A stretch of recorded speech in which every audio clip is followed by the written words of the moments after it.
শুনছেন সংবাদ শিরোনাম। ব্রাহ্মণবাড়িয়ায় প্রবাসীর জায়গায় অবৈধভাবে ইমারত নির্মাণের অভিযোগ।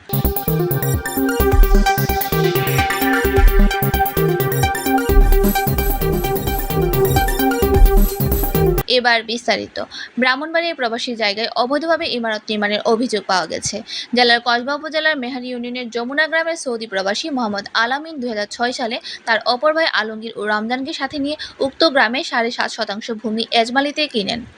খরিদকৃত জায়গা ভাগবণ্টন হওয়ার আগে অন্যান্য অংশীদারকে বঞ্চিত করে তার বড় ভাই আলমগীর জোরপূর্বক উক্ত জায়গা দখল করে নিজের খেয়াল খুশিমতো পাকা বাড়ি ঘরের নির্মাণ কাজ শুরু করে।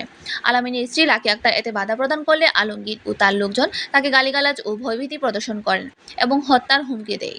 এমত অবস্থায় উক্ত জায়গা নিজেদের মধ্যে ভাগবণ্টন না হওয়ায় নির্মাণ কাজ বন্ধ রাখার জন্য তিনি বিজ্ঞ আদালতে পিটিশন মোকদ্দমা দায়ের করেন। বিজ্ঞ আদালত উভয় পক্ষকে বিরোধী জায়গায় শান্তিশৃঙ্খলা বজায় রাখার জন্য সতর্কীকরণ নোটিশ জারি করে।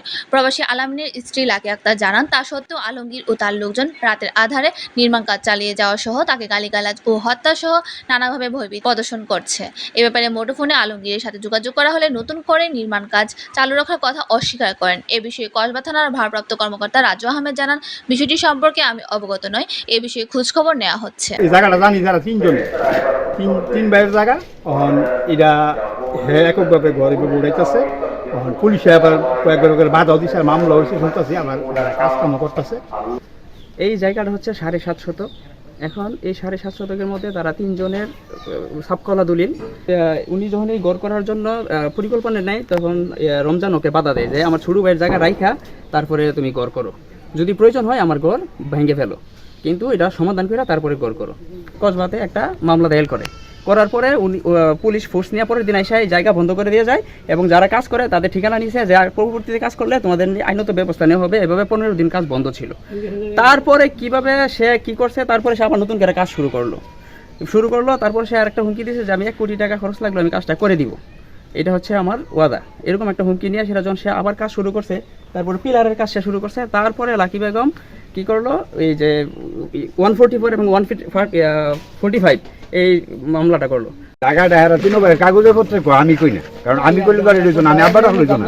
কাগজের পত্রে কহেরা তিন ভাইয়ের, হেরাও কহেরা তিন ভাইয়ের। তিন ভাই রইলে এক ভাই একটা বিল্ডিং উড়াইছে, আরেক ভাই উড়াইতেছে। আরেক ভাইয়ের জায়গাটা হেঁটে বুঝাচ্ছে জায়গাটা নাই, হেঁটে দেশে নাই। আমরা রাতের এই ভাই বাতি যারা তো তারা যে করছে, এটা তো আর আমরা নিয়ে করছে না, তারা বাইরে মিল্লা সেরি একটা বিল্ডিং উঠাইছে। উঠানোর পর এখন জায়গা রয়েছে, এখন বড় ভাই একটা বিল্ডিং উঠাইতেছে। হ্যাঁ, 2002 সাল থেকে প্রবাসী আর কি। তো ওই এখানে থাকতে তাই যত রুজি করছে ধন সম্পদ সব 3 ভাইয়ের নামে যত ধন করছে আর বাদ বাকি এখানে আত্মসাৎ করে রেখেছে আর কি। এখন এই জায়গাটা বিরোধ, এটা 3 জনের নামে। এখন আমার স্বামীরে তারা দিতে চাইতেছে না, আর আমি যখন চাই তারা এটা বাধা দিতেছে। আমি চাই আমার স্বামীর জায়গা, মানে 3 জনের জায়গা 3 জনেরই থাক। আমি থানার মধ্যে অভিযোগ করার পরেও কদিন বন্ধ রাখছে, এরপরে আবার নিজের মতো করতেই রয়েছে। আইনত বিচার চাই, এটা আমি আমার জায়গা ফিরা চাই, আমার জায়গার সম্পদ তো সব কিছু আমি ফিরা চাই। আমি তো 3টা বাচ্চা আছে, আমি অনেক কষ্ট করতেছি।